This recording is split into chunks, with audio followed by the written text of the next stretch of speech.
You saw the decisions that were made, not the options that I had. Let that one sit for a second. How often do we walk around judging the outcome of someone else's decision, never realizing what the menu of options looked like at the time the decision had to be made? Let me walk you through a few different perspectives. Let's start with leadership. I've watched military leaders and company level executives take the heat for decisions they've made, whether they be cuts, reassignments, deployments, restructures. To their people, it looked heartless, unfair, cold even. But behind closed doors, it was often a matter of limited resources, impossible timelines, and unseen pressure from above. It's hard because their team only saw the results, but not the impossible choices. And here's what I want to do. I like to challenge the leaders that when you're in a position to make tough calls, don't just move in silence. Explain where you can. People may not agree, but clarity builds trust. A simple conversation could prevent years of morale loss, bitterness, or disconnection. Because leadership isn't just about making decisions. It's actually about helping others understand why that decision was made. Now let's make it a little personal. Let's bring it home, literally. So many of us carry wounds from our childhood, wondering why our parents did this instead of that. Why didn't they just come to the game? Why were they always tired? Why did love feel so conditional? But now that some of us are in that role, we get it. Life comes at us fast, and sometimes you just survive. But here's the twist. Being a parent doesn't mean that your kids will automatically understand your sacrifice.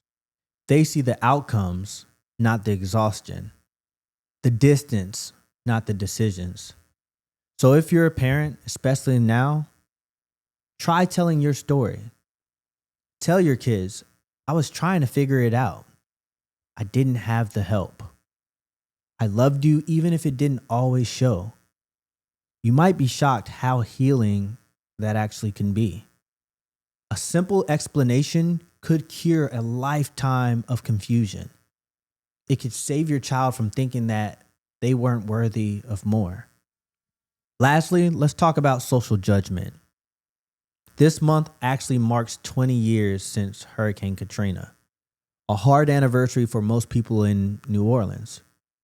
Families displaced, communities were shattered, people labeled refugees in their own country. And I still hear this comment to this day. Why would anybody want to live down there? It's just going to flood again.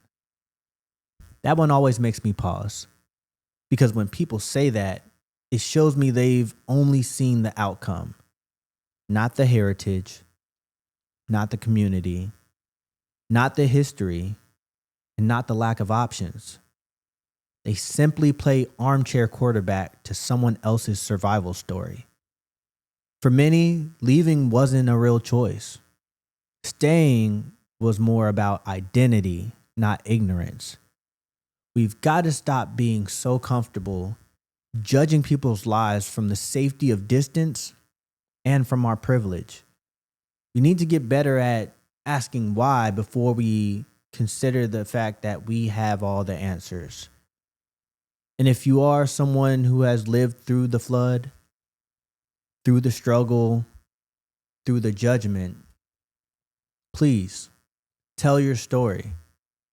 Because simply put, your experience might be the lesson someone else never considered.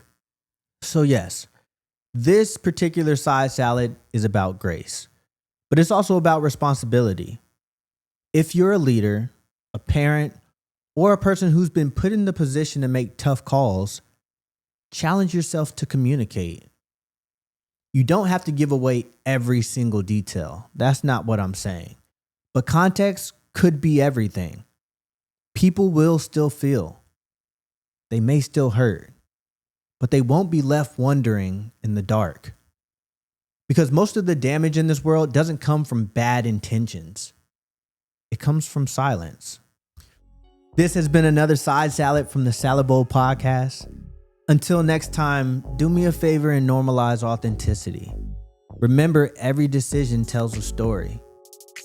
Be curious enough to ask, and also be brave enough to explain.